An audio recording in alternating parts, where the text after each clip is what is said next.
The MRCP Part 1 syllabus is vast. Covering the full breadth of core medical sciences and clinical principles leaves many candidates staring at an impossibly high mountain of material. Traditional textbooks prioritize exhaustive medical theory, often providing more detail than is required for the specific clinical scenarios found in the exam. This makes relying solely on them an inefficient use of limited study time. Passing the MRCP requires a strategy that prioritizes high-yield patterns and question-based application over total syllabus memorization. Over the next 6 minutes, we are going to replace passive reading with a strict 3-phase, 15-week roadmap designed to build your confidence for test day. To start, you have to shift your primary focus away from the textbook page and toward an online multiple-choice question bank. Specifically, you need to focus on recalls, the exact questions and concepts candidates have remembered from past exams. This is the highest yield material you can study. The exam rarely tests random, isolated facts. It tests the same core medical concepts repeatedly, framed in different clinical scenarios. Identifying those patterns matters far more than memorizing standalone statistics. This is why platforms like AceMRCP exists. It's a tool built specifically around real exam recalls, filtering out the noise to focus on what actually gets tested. Organizing your study around these specific recalls trains your brain to spot recurring themes instantly, translating medical knowledge directly into exam points. Let's look at the timeline. Weeks 1 through 6 form the foundation phase.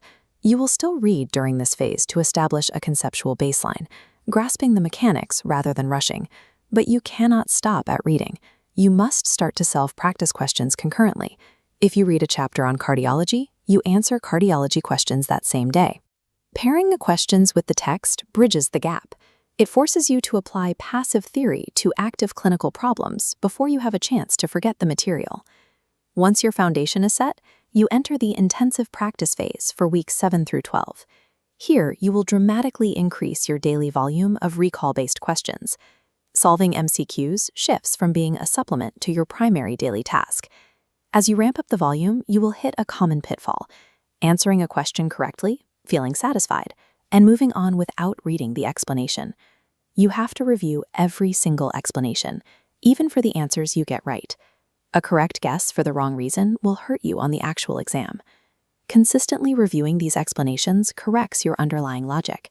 It turns a lucky guess into a concrete pattern that you will recognize immediately the next time you see it. Finally, weeks 13 through 15 make up your final revision phase. Stop trying to learn new, broad topics. Your sole focus now is revising the specific recalls you've already encountered, multiple times. Use your question bank's training dashboard to review your performance data.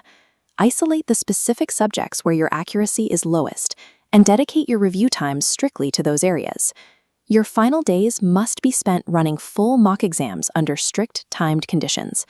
Simulating the real exam environment helps you develop the necessary stamina, turning months of preparation into reliable execution on the day. This chart is your complete roadmap.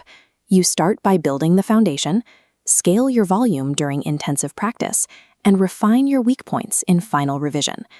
A strategy of high-yield recalls, relentless review of explanations, strict exam simulation gives a significant advantage.